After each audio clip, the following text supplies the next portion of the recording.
दोस्तों, आज के वीडियो में जानेंगे पोटाश के कुछ अनछुए पहलुओं के बारे में, जिसमें बहुत से किसानों को पता नहीं होगा। क्योंकि दोस्तों, ये जो पोटाश होता है एक प्रमुख तत्व होता है। जैसे हमारे तीन प्रमुख होते हैं, नाइट्रोजन, फास्फोरस और पोटाश।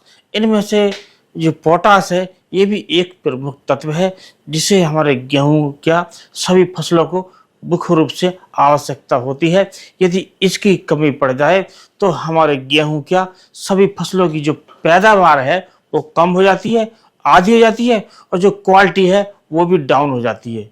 तो दोस्तों, और इसके बाद जानेंगे कि ये जो पोटाश है बिना मिट्टी की जांच कराए हम कैसे पहचानें कि हमारे खेत में जो पोटाश की कमी है, ताकि हम पोटाश की पूर्ति करके अपने गेहूं और दूसरी फसलों की जो पैदावार है वो बढ़ा सकें।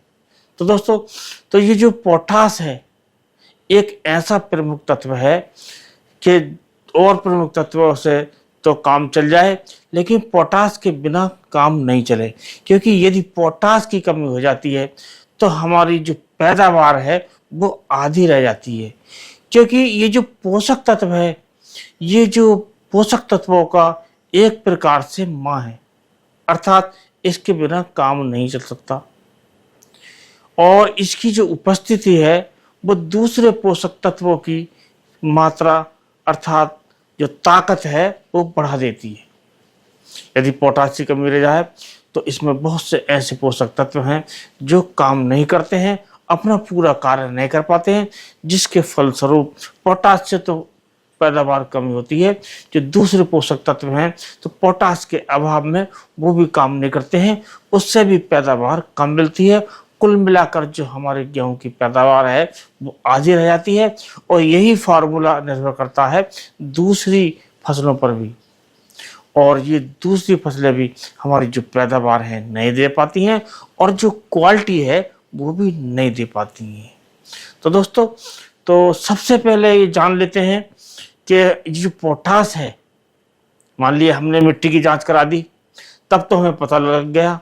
लेकिन हमारे अधिकतर किसान ना तो मिट्टी की जांच कराते हैं और कुछ नहीं करा पाते हैं। तो वो कैसे पहचाने कि हमारी जो जमीन में पोटाश की कमी है? तो इसके लिए जो हमारी जमीन है उसका जो कलर है उसके बारे में बात करते हैं। तो जो यदि हमारी जमीन सफ़ेद कलर की है तो ये जान लीजिए उसमें पोटाश की अधिकता होती है। यदि हमारी जमीन पीली है अर्थात मिट्टी पीली है, लाल है, तो ऐसे जमीनों में जो पोषक तत्व है हमारी जो पोटाश उसकी कमी होती है।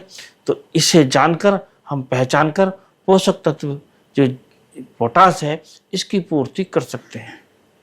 इसके बाद बात करते हैं जो हमारे निजी अनुभव होते हैं, जो हम अपनी फसल लेते हैं। तो जिन खेतों में जो हमारी फसल है वो जल्दी परिपक्व हो जाती है, जल्दी पक जाती है, जल्दी तैयार हो जाती है। मान लिए एक ही फसल हमारे दो खेतों में बोई गई, साथ बोई गई, एक ही वैरायटी में बोई गई और एक ही समान मात्रा में उसमें खाद प्रयोग किए गए। लेकिन एक खेत में जो हमारी जो फसल है जो 120 दिन में आनी थी वो 130 दिन में आ गई, और जो फसल 120 दिन में आनी थी और वो दूसरे खेत में वो 140 दिन में आई।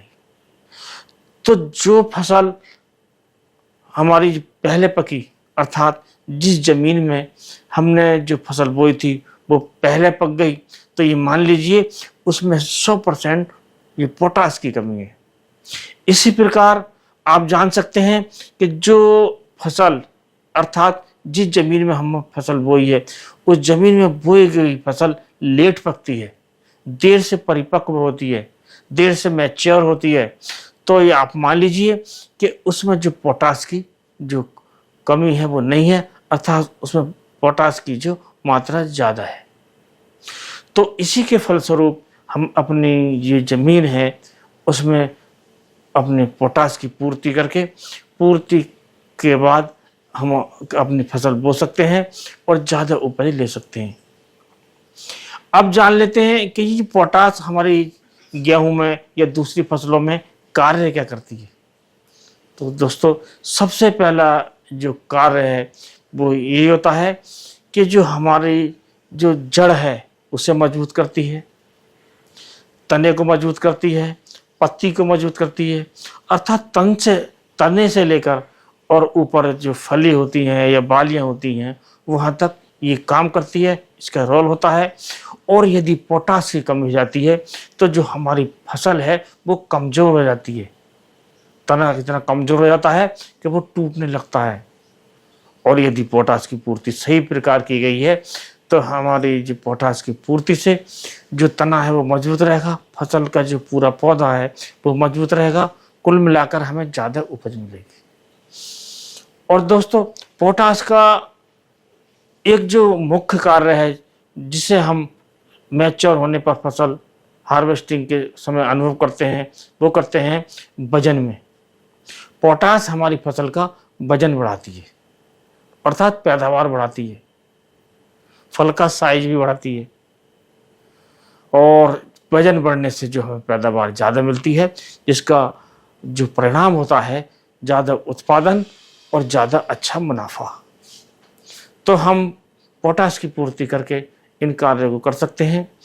और इसके बाद जो मुख्य कार्य पोटाश का होता है वो होता है पौधे में ट्रांसपोर्ट का, अर्थात जैसे हमारी पौधे की जो पत्तियां हैं उनमें फोटोसिंथेसिस हुआ, उनमें भोजन बना, और यदि ये भोजन इन पत्तियों में पड़ी रहे तो हमारे जो पौधे हैं उनके किस काम का। तो ये जो भोजन का जो ट्रांसपोर्ट करने का कार्य, अर्थात ये जो पत्तियों में जो भोजन इकट्ठा हुआ इसे पहुंचाना फल तक, बाली तक, दाने तक, इसका कार्य होता है पोटाश का। यदि पोटाश का ये पूर्ति हो जाए तो ये ट्रांसपोर्ट का जो कार्य है ये हमारी जो पोटाश करती है और इससे जो हमारी पैदावार बढ़ती है। तो हम अच्छी उपज ले सकते हैं पोटाश की पूर्ति से। और यहाँ तक दावा है, यदि सही मायने में, सही प्रकार और सही स्थिति में, सही मात्रा में ये पोटाश की पूर्ति की जाए तो हमारी जो फसल की जो पैदावार है 2 गुनी मिल सकती है। यदि इसकी पूर्ति नहीं की जाए तो पैदावार आधी भी हो सकती है। और इसके बाद जो फर्क पड़ता है, जो परिणाम होता है, वो क्वालिटी खराब का भी होती है। और जैसे कुछ फलदार वृक्ष होते हैं या हमारा गन्ना होता है, ऐसी फसलों में ये ग्लूकोज की मात्रा बढ़ाता है, मिठास पैदा करता है, और जो स्वाद है, स्वाद में भी ये बढ़ावा करता है। यदि पोटाश की पूर्ति अच्छी प्रकार की जाए तो हमें मिलने वाले जो फल ज़्यादा स्वादिष्ट होते हैं। तो इस प्रकार हम गन्ने हो या आपका गेहूँ हो या दूसरी सब्जियां हों या दूसरी फसलें हों या फलदार वृक्ष हों, इनमें पोटाश की पूर्ति करके हम अपनी फसल से 2 गुनी पैदावार ले सकते हैं और अपना उत्पादन बढ़ाकर अपनी आमदनी बढ़ा सकते हैं। तो आज के वीडियो में बस इतना ही। यदि वीडियो पसंद आया हो तो वीडियो को लाइक कीजिए, दोस्तों में शेयर कीजिए, और इसी प्रकार के वीडियो चैनल पर और आने वाले हैं, तो उन वीडियो को देखते रहने के लिए आप चैनल को सब्सक्राइब करिए। तो अगले वीडियो में फिर मिलते हैं, तब तक के लिए नमस्कार।